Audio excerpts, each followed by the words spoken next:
মারাত্মক terrorist attack হয়েছে কাশ্মীর, 10 জনের প্রাণ গেছে, তার মধ্যে হিন্দু মুসলিম সব। পাকিস্তানি উগ্রপন্থী জঙ্গি আছে যাদের মনোভাব যে হিন্দুদিকে মারো, অমুসলিমকে মারো, এই যে মনোভাব, নিরীহ মানুষকে মেরে দাও, এই যে মনোভাব, এটা কিন্তু ইসলামের মনোভাব নয়, এটা ইসলাম স্বীকৃতি দেয়। এটা যারা ভাবে তারা আমার নবীর উম্মত নয়। যদি বলেন কেন, কোরআনে আছে, আল্লাহ তাআলা বললেন, এটা প্রত্যেকটা মুসলমান কান খুলে শুনেন এবং অপরকে মেসেজটা পাঠাবেন, আপনার হিন্দু, দলিত, আদিবাসী বন্ধু বান্ধব। কোরআনে আছে কোন মানুষকে, কোন ধর্মের কথা আল্লাহ বলেননি, কোন মানুষকে, নিরীহ মানুষকে অন্যায়ভাবে যদি হত্যা করে, সে গোটা মানব জাতিকে হত্যা করলো। কোন মানুষের যদি উপকার করে, সে গোটা মানব জাতির উপকার করলো। এইটা হচ্ছে আমার আল্লাহর আদেশ। অর্থাৎ অন্যায়ভাবে তোমরা কেউ কি হত্যা করো না। কালকে যে ঘটনা ঘটিয়েছে পাকিস্তানের জঙ্গিরা, এটা নক্করজনক এবং লজ্জাজনক, বেদনাদায়ক। এখন সরকার যারা চালাচ্ছে তারা কূটনৈতিক মনোভাব নিচ্ছেন কিভাবে তাদের সঙ্গে বদলা নিবে, ই করবে। কিন্তু বিশ্বাস করুন, আমি যদি সরকারে থাকতাম, সঙ্গে সঙ্গে অ্যাটাক শুরু হয়ে যেত, যুদ্ধ শুরু হতো। একটা নিরীহ মানুষ মারা যাবে, তাকে মেরে দিবে কেউ গুলি করে, এটা হতে পারে, এটা বরদাস্ত করা যেতে পারে। আপনার চোখের সামনে একটা মানুষ মারা যাবে। আমি আমার জীবনে একটা জলসা আমি ক্যান্সেল যেতে পারিনি, তার একটা কারণ। তো তারা আমাকে কিছু বলেনি, কারণটা হচ্ছে আমি বীরভূম ডিস্ট্রিক্টে জলসা ছিল, আমার বাড়ি থেকে প্রায় 110 কিলোমিটার দূরে। তো ওখানে ইলেমবাজার পেরিয়ে একটা জঙ্গল পড়ে, 11 মাইল জঙ্গল। সেই জঙ্গলে দুজন মা বেটা মোটরসাইকেলে অ্যাক্সিডেন্ট হয়ে পড়েছিল। তো আমি গিয়ে দাঁড়ালাম, দেখছি মাটা মরণাপন্ন অবস্থা, রক্ত ঝরছে। তো কোনো গাড়ি দাঁড়ায়নি, তার বাইক পড়ে আছে। তাকে তাড়াতাড়ি আমার গাড়িতে তুলে নিয়ে আমি হসপিটালে পৌঁছালাম। বীরভূমের যে বোলপুর বলে একটা জায়গা আছে, সেখানে সিয়ান হসপিটাল। তো আমার অনেক দেরি হয়ে গেল, আমি জলসায় পৌঁছাতে পারলাম না। তাদের উপকার করতে গিয়ে তাদেরকে বললাম, ভাই এই ব্যাপার হয়েছে। তাদের মধ্যে কেউ কেউ খারাপ কথা বলেছে, আমি কিছু মনে করিনি। তো তাদের পরিবাররা এলো, এসে তারা আমাকে অনেক আশীর্বাদ দিচ্ছে, অনেক কিছু। আমি খালি এতটুকু ভেবেছি, আমি একটা মানুষের উপকার করেছি, কোন ধর্মের জানি না, আমি উপকার করেছি, এর বদলা আল্লাহ আমাকে দিবে। এটা হচ্ছে আমার নিয়ত, এটা একটা মুসলমানের নিয়ত হবে। আপনি দেখবেন না কে তার উপকার করুন।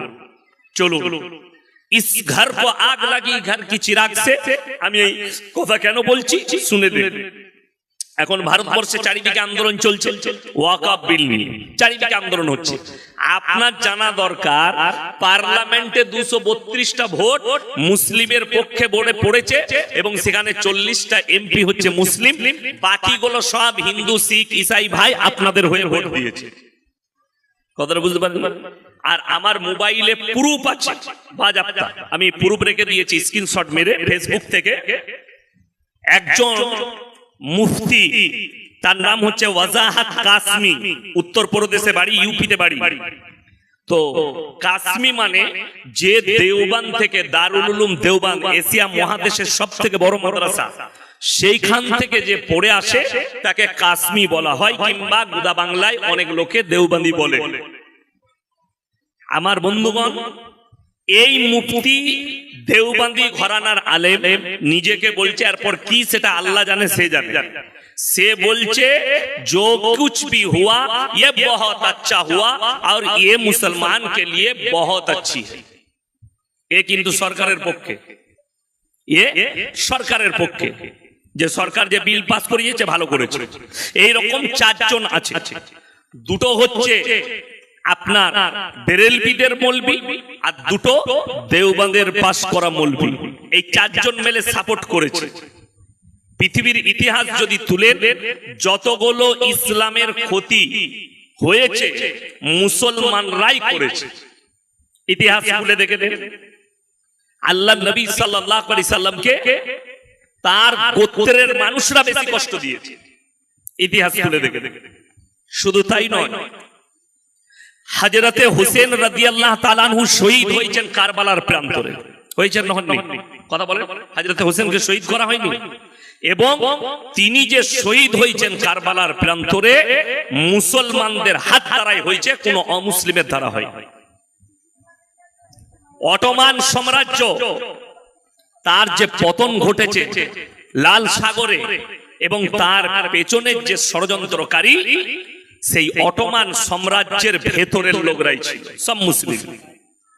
সুলতান আইয়ুবী তার যে পুরো পতন ঘটানোর যে ছকটা এঁকেছিল তার ঘরের লোক। টিপু সুলতান তাকে যে ধোঁকা দিয়েছে তার ঘরের লোক। নবাব সিরাজউদ্দৌলা হাজারটা দৌড়ের বাড়ি এখনো লালবাগের মাটিতে মুর্শিদাবাদে দাঁড়িয়ে আছে, গেলে দেখতে পাবেন। তাকে যে পলাশির যুদ্ধে হত্যার যে ছকটা কষেছিল তার সেই হচ্ছে ওর ঘরের লোক, তার নাম মীর জাফর। তা আপনাদের কি মনে হয় মীর জাফর চলে গেছে, মীর জাফর আর নেই? গাদা মীর জাফর আছে, আপনি গুনে শেষ করতে পারবেন। এরপরে আমি বক্তব্য শুরু করছি। আপনারা বলুন তো, ইসলামে গান বাজনা হারাম না হালাল? হারাম। রাগ করবেন না, দলিল থাকলে দিবেন। আমাদের পশ্চিমবাংলা লয়, ভারতবর্ষে মুসলিমদের অভিযোগ যে আমরা দেখুন যে দেশটাই বাস করছি এটা সেকুলার দেশ। আমি আজকে যে কথাগুলো বলছি খুব কান দিয়ে শুনবেন। আপনারা কলকাতার কাছে বাস করছেন, কলকাতার বুকে, খুব কান দিয়ে শুনবেন। আর যদি আমল করেন আপনার মঙ্গল, না করলে আপনার জবাব আপনি দিবেন, আমি আমার জবাব দেব।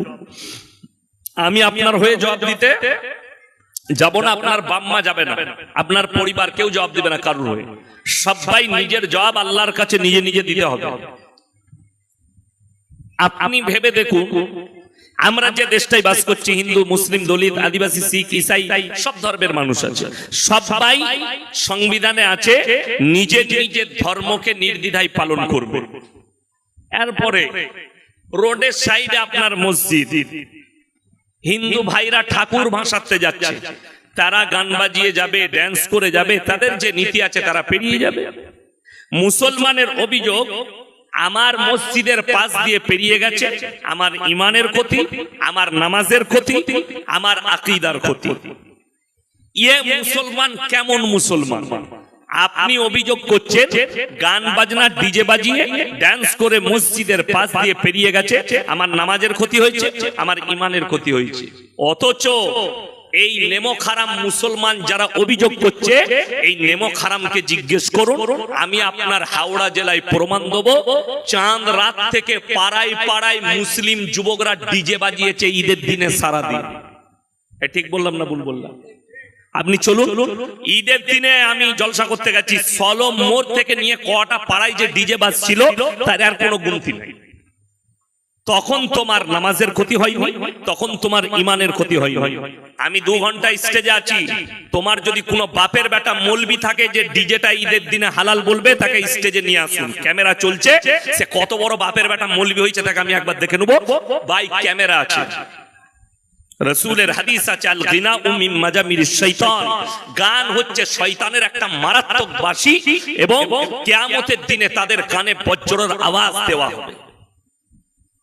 আপনি ভেবে দেখুন। আর পরে এই মুসলমান হারামখোর ছেলে কটা, এরা অভিযোগ করে আমার মসজিদের পাশ দিয়ে ডিজে বাজিয়ে পেরিয়ে গেছে। এরা ঈদের দিন থেকে, চাঁদ রাত থেকে সারা দিন, 2 দিন 3 দিন হারামখোর পাড়ায় ডিজে বাজাচ্ছে, গান বাজনা করছে, মেলা বসাচ্ছে, যত রকমের হারাম কাজ এরা করছে, আর বুক ফুলিয়ে বলছে আমি মুসলিম। আপনারা জানেন রাসূল সাল্লাল্লাহু আলাইহি সাল্লামের হাদিস, দাজ্জাল আসবে, এটা সত্য না মিথ্যা?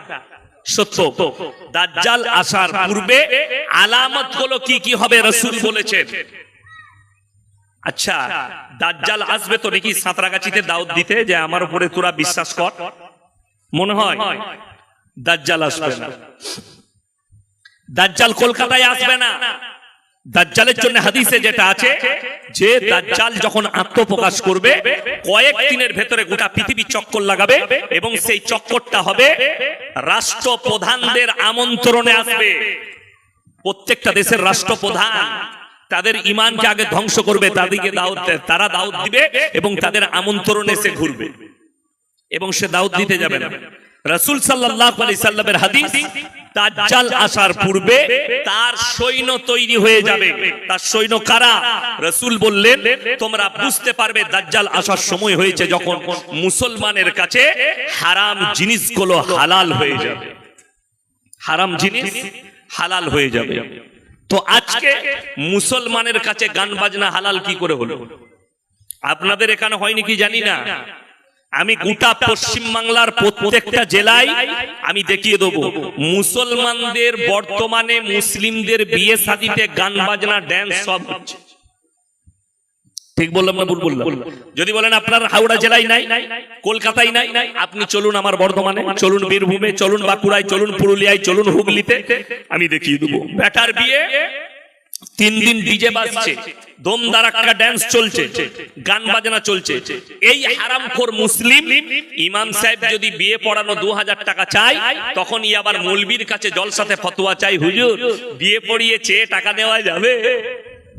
হারামখোর কোনদিন এটা জিজ্ঞেস করেছে হুজুর বিয়েতে হারাম কাজ করা যাবে? এটা কোনদিন জিজ্ঞেস করেছে কেউ? কোনদিন কোন হাওড়া জেলার লোক, কলকাতার লোক, মিঠিয়া বুরুজ খিদিরপুরের লোক কোন মৌলবীর কাছে ফতোয়া লিয়েছে হুজুর ইসলামে পাঞ্চিনি আছে কিনা? কথা বলেন? আপনারা জিজ্ঞেস করবেন? করবেন না কেন? সে তো জানে এটা হারাম কাজ। মৌলবী দিকে জিজ্ঞেস করলে ফতোয়া উল্টো দিবে, তার থেকে জিজ্ঞেস করি না, আমরা যা করছি তাই করি। এইটা হচ্ছে তোমার মনের ফতোয়া। আমার মুসলমান ভাই, আমার বলার উদ্দেশ্য, দাজ্জালের সৈন্যগুলো আপনার আমার ঘরে তৈরি হবে, হারাম জিনিসগুলো হালাল হয়ে যাবে। নাম্বার 2, সুদ খাওয়া হালাল না হারাম? কথা বলেন? হারাম। তাহলে আপনার থানায় একটাও মুসলমান সুদ খায় না? কথা বলে না? সুদখোর আছে না? না। কোরআনে আছে ওয়া হাল্লাল্লাহুল বাইয়া ওয়া হারামার রিবা, তোমাদের জন্য সুদকে হারাম করেছি, ব্যবসাকে হালাল করেছি। জোরে বলুন সুবহানাল্লাহ। ব্যবসা হালাল, সুদ হারাম। এরপর শুনেন, আল্লাহ তাআলা কোরআনে বললেন সুদ হারাম, এবং রাসূল সাল্লাল্লাহু আলাইহি সাল্লামের হাদিস, কেউ যদি 1 টাকা সুদ খায়, 1 টাকা, নিজের মায়ের সঙ্গে 36 বার জিনা করার সমান পাপ হবে। জোরে বলুন নাউজুবিল্লাহ। এরপর ভেবে দেখুন, যে ব্যক্তি জেনে শুনে সুদ খাচ্ছে, এই লোক ডাইরেক্ট আল্লাহর সঙ্গে যুদ্ধ ঘোষণা করল। আমাদের সমাজের অবস্থা বলি, একটা লোক সারা জিন্দেগি সুদের উপরে জীবন কাটালো, সারা জিন্দেগি হারাম জানার পরেও। এই মৌলবীদিকে কে মানে, হুজুরের কথা কে মানে, আমি আমার মতো করে চলবো, সুদ খাবো, সারা জিন্দেগি কাটালো। এই লোক যখন মারা যাচ্ছে, এই লোকের জানাজাও হচ্ছে, এই লোককে দাফন করা হচ্ছে, আবার আমাদের মতো হুজুরকে ডেকে আর মিলাদ পড়িয়ে একে জান্নাতে ঢুকিয়ে তবে ছাড়া হচ্ছে। আর আমি বলে যাচ্ছি, জেনে শুনে লোকটা জিন্দেগি ভর সুদ খেয়েছে, জিন্দেগি ভর হারামের উপরে চলেছে, এইটা জানার পরে যে হুজুর তার লেগে দোয়া করে জান্নাতে দিতে যাবে, সে হুজুর আগে মার খাবে, লিখে দিয়েছে, তাকে আগে পিটাবে। কেন? কোরআনে আছে আমার মতো 100টা মৌলবি ধরা পড়বে কিয়ামতের দিন। সমাজকে ধোঁকা দিয়েছো, প্রতারণা করেছো, প্রবঞ্চনা করেছো। আপনাকে আমি মারাত্মক দলিল দেবো, আমার বাপ দাদুর দলিল আমি দেবো না, আমি বাপ দাদুর দলিল দেবো না। আপনাকে যে দলিল দেবো আপনার দিমাগ ফেটে যাবে, এবং সেই দলিলকে আপনি কাটতে পারবেন না।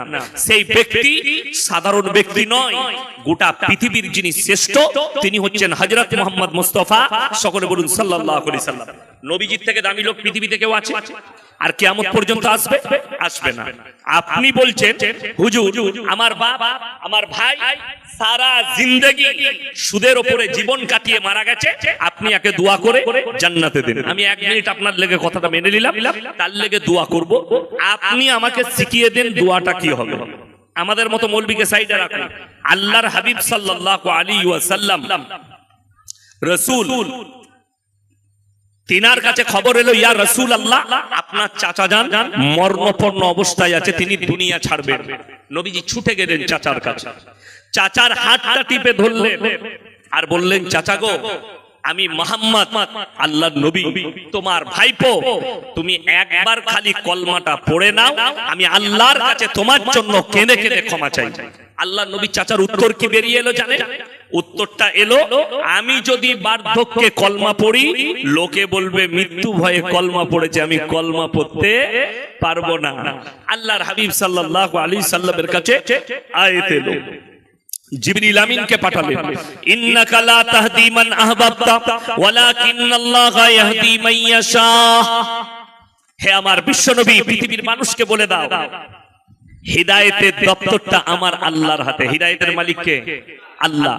হিদায়াতের দপ্তর আল্লাহর হাতে। আমাদের অনেক মানুষ আছে মনে মনে ভাবে এই হুজুরকে দাওয়াত দে, এই লোক জলসা করলে, এই লোক বয়ান করলে অনেক লোক হিদায়াত পাবে। এটা মূর্খের কথা, অশিক্ষিতর কথা। এর কাছে ইলম নেই, যার কারণে এই ভাষা বললে। মৌলবীর দ্বারা, কারুর বয়ানের দ্বারা, কারুর দাওয়াতের দ্বারা হিদায়াত নয়, আল্লাহ যাকে হিদায়াত দেবে সেই একমাত্র হিদায়াত পাবে। আল্লাহ রাসূল সাল্লাল্লাহু আলাইহি সাল্লামের চোখে পানি, চাচা যান চলে গেলেন দুনিয়া থেকে। এরপরে নবীজি আল্লাহকে বললেন, ওগো আল্লাহ, যতদিন না তুমি আমাকে নিষেধ করবে আমি আমার চাচার জন্য কেঁদে কেঁদে ক্ষমা চাইবো। নবীজি ক্ষমা চাইতে লাগলেন, আল্লাহ এ আমার চাচা, এ আমার হিতাকাঙ্ক্ষী চাচা দুনিয়া থেকে চলে গেছে, আল্লাহ গো তুমি আমার চাচাকে জান্নাতি করো, আমার চাচাকে ক্ষমা করে দাও। যখন আল্লাহর নবী এইভাবে ক্ষমা চাইতে লাগলেন, আমার আল্লাহ তাআলা সঙ্গে সঙ্গে আয়াত পাঠালেন, নসিহত করলেন দুজনকে। কজনকে বললাম? দুজন। এক হচ্ছে নবী, এক হচ্ছে মুমিন। এই দুটোই আল্লাহর কাছে প্রিয়। আল্লাহ এই দুজনকে নসিহত করলেন, মা কানা লিন নবিয়্যি ওয়াল্লাযীনা আমানু আন ইস্তাগফিরু লিল মুশরিকিন ওয়ালাউ কানু উলি কুরবা। হে আমার নবী এবং মুমিন, তোমরা দুজন কান খুলে শুনে নাও, যারা মুশরিক হয়ে, বেঈমান কাফের হয়ে, বদ্দিন হয়ে মারা গেছে তাদের জন্য দোয়া করতে পাবে না, যদিও সে তোমাদের নিকটতম আত্মীয় হয়। আল্লাহ রাসূলকে নিষেধ করলেন চাচার জন্য আর দোয়া চাইতে পাবে না। এরপর ইয়াসিন কোন ক্ষেতের মূলি, যে একটা সুদখোর জেনে শুনে জীবনভর সুদ খেয়েছে, তাকে আমি দোয়া করে জান্নাতে দেবো? আর আল্লাহ আমার মতো মূর্খের দোয়াকে আল্লাহ কবুল করবে? আর নবীজি নিজের চাচার জন্য দোয়া চাইলেন। আর riwayate আছে নবীরা যা চেয়েছেন আল্লাহর কাছে আল্লাহ কবুল করেছেন। জোরে বলুন সুবহানাল্লাহ। কিন্তু পরিস্থিতির উপরে দাঁড়িয়ে আল্লাহ তাআলা নবীদের দোয়াকেও নিষেধ করেছেন, তুমি আর দোয়া চাইতে পাবে না, যেহেতু তোমার চাচা অস্বীকারী এবং মৃত্যুর সময় মুশরিক হয়ে মারা গেছে। নবীজি আর চাচার জন্য দোয়া চাইতে পাননি। এটা এক নম্বর। দুই নম্বর, যদি কোনো ব্যক্তি গিয়ে গঙ্গার ধারে দাঁড়ায় আর তার সন্তান যদি পানিতে ঝাঁপ মারে কিংবা পড়ে যায়, আচ্ছা তার বাপ যদি সাথে থাকে সে ঝাঁপ দেবে না? দেবে না? ঝাঁপ দেবে। কিসের জন্য? পিতৃস্নেহ। সাঁতার না জানলেও বাপ ঝাঁপ দিবে সন্তানকে বাঁচানোর জন্য। সাঁতার না জানলেও চিল্লাবে, লোক ডাকবে, ঝাঁপ দেবে সন্তানকে বাঁচাতে হবে। এমন একজন পয়গম্বর, এমন একজন নবী যিনি পৃথিবীর বুকে সব থেকে বেশি দিন দাওয়াত দিয়েছেন, তিনার নাম হচ্ছে হযরতে নূহ নবী। 950 বছর দাওয়াত দিয়েছেন। জোরে বলুন সুবহানাল্লাহ। এরকম নবী তার কওমকে বিনীত অনুরোধ করলেন, হে আমার কওম, তোমাদের কাছে বিনীত অনুরোধ জানাচ্ছি, তোমরা আমার আল্লাহকে বিশ্বাস করো, আমাকে নবী হিসাবে বিশ্বাস করো। তার ছেলে কেনান সে বললে, হে আমার আব্বা, তোমার আল্লাহকে বিশ্বাস না করলে তোমার আল্লাহ আমার কি ক্ষতি করবে? নূহ নবী বললে, আমার আল্লাহ মুষলধারার বৃষ্টি দেবেন এবং তোমাদিকে বন্যায় ডুবিয়ে দেবে। আজকে মনে হয় 24 তারিখ নাকি? 24। এই যে 24 তারিখ আজকে, পৃথিবী দুনিয়া শুরু থেকে, যেদিন থেকে আল্লাহ দুনিয়া শুরু করেছেন, আজকের 24 তারিখ পর্যন্ত পৃথিবীতে অত বড় বন্যা, অত বড় প্রলয় ঘটেনি যেটা আল্লাহ নূহ নবীর জাওয়ানায় তার কওমের উপরে আযাব দিয়েছিলেন। বিশেষজ্ঞ, ইসলামী বিশেষজ্ঞরা বলছেন যে সমুদ্রের পানিকে আল্লাহ 1250 ফুট উপরে তুলে দিয়েছিলেন, অর্থাৎ গোটা পৃথিবী ডুবে গেছে। নূহ নবী সন্তান এবং তার কওম হাবুডুবু খেয়ে মারা যাচ্ছে। এরকম সময় নিজের চোখে তিনি দেখতে পাচ্ছেন আমার সন্তান মারা যাচ্ছে। নূহ নবী আর থাকতে পারেনি, কষ্ট হয়েছে, আমার সন্তান, আমার রক্ত ডুবে মারা যাচ্ছে। নবী তারপরেও আল্লাহর কাছে হাত তুললেন, লা আসিমাল ইয়াউমা মিন আমরিল্লাহ, ওগো আল্লাহ, এটা আমার ওরসজাত পুত্র। আল্লাহ উত্তর দিলেন, লামিনাল খাসিরিন, হাত নামাও। দোয়া করতে পাবে না যে আমাকে মানেনি, আমার নবীকে মানেনি, আমার দ্বীনকে মানেনি, যে আমাকে চ্যালেঞ্জ ছুড়েছে, তার লাগে দোয়া করতে পাবে না। হাত নামাও, তা না হলে তোমাকেও ক্ষতিগ্রস্তদের মধ্যে ফেলে দেবো। নূহ নবীর হাত নেমে গেছে আর দোয়া করতে পাইনি। আমার বন্ধুগণ, আমার ভাই, আপনার সন্তান গুনার সাগরে ডুবে থাকবে, পাপের সাগরে, সারা জিন্দেগি হাই রোডের উপরে সলম মোড়ে 3 বোতল মদ খেয়ে অ্যাক্সিডেন্ট করেছে, সারা জীবন মদের ভাটিতে কেটেছে, বলে অসুবিধা না, মরে গেছে তো কি হয়েছে, ইয়াসিন হুজুরকে দাওয়াত দিবি, দেশি মুরগি খাওয়াবি, বিরিয়ানি পোলাও খাওয়াবি, ও ঠিক হুজুর দোয়া করে জান্নাতে দিয়ে দিবে, তোর হুজুর উমার খাবে তুইও খাবি।